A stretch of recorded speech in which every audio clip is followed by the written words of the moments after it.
ഹൈറിച്ച് തട്ടിപ്പിൽ തൃശൂരിലുള്ള കമ്പനി ഉടമകളുടെ വീടുകളിലും ഓഫീസിലും റെയ്ഡുമായി ഇഡി. റെയ്ഡിന് തൊട്ടുമുൻപ് ഹൈറിച്ച് ഉടമയായ പ്രതാപനും ഭാര്യ ശ്രീനയും ഒളിവിൽ പോയി. 100 കോടിയുടെ ഹവാല ഇടപാടുകളാണ് ഇഡി അന്വേഷിക്കുന്നത്.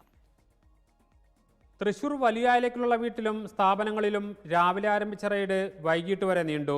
ഓൺലൈൻ നെറ്റ്വർക്ക് മാർക്കറ്റിംഗ് കമ്പനിയായ ഹൈറിച്ച് 100 കോടി രൂപയോളം ഹവാല വഴി വിദേശത്തേക്ക് കടത്തിയെന്ന പരാതിയുടെ അടിസ്ഥാനത്തിലായിരുന്നു പരിശോധന.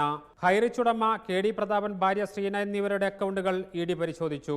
ഇഡി പരിശോധനയ്ക്ക് എത്തും മുമ്പ് പ്രതാപനും ഭാര്യ ശ്രീനയും ഒളിവിൽ പോയി. നേരത്തെ തട്ടിപ്പിൽ പോലീസ് അന്വേഷണം നടത്തിയിരുന്നെങ്കിലും മുൻ MLA അനിൽ അക്കരയുടെ പരാതിയുടെ അടിസ്ഥാനത്തിലാണ് ഇഡി അന്വേഷണം ആരംഭിച്ചത്. പോലീസിന്റെ ഒത്താശയോടെയാണ് വൻതോതിൽ തട്ടിപ്പ് നടന്നതെന്ന് അനിൽ അക്കര ആരോപിച്ചു.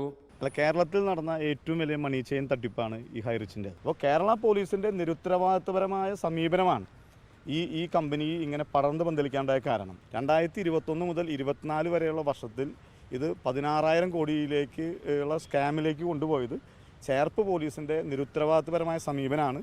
തട്ടിപ്പുമായി ബന്ധപ്പെട്ട് പ്രതാപനെ നേരത്തെ അറസ്റ്റ് ചെയ്തിരുന്നു, പിന്നീട് ജാമ്യത്തിലിറങ്ങി. എന്നാൽ കേസിൽ ഗൗരവമായ അന്വേഷണം നടന്നിരുന്നില്ലെന്നാണ് ആരോപണം. പ്രതാപൻ മുമ്പും നിരവധി തട്ടിപ്പ് കേസുകളിൽ പ്രതിയാണ്.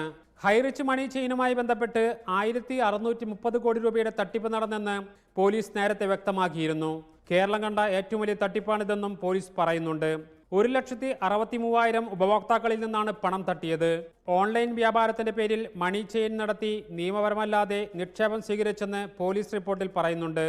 ഓൺലൈൻ ട്രേഡിംഗിന്റെ പേരിലാണ് മണി ചെയിൻ തട്ടിപ്പ് നടന്നത്.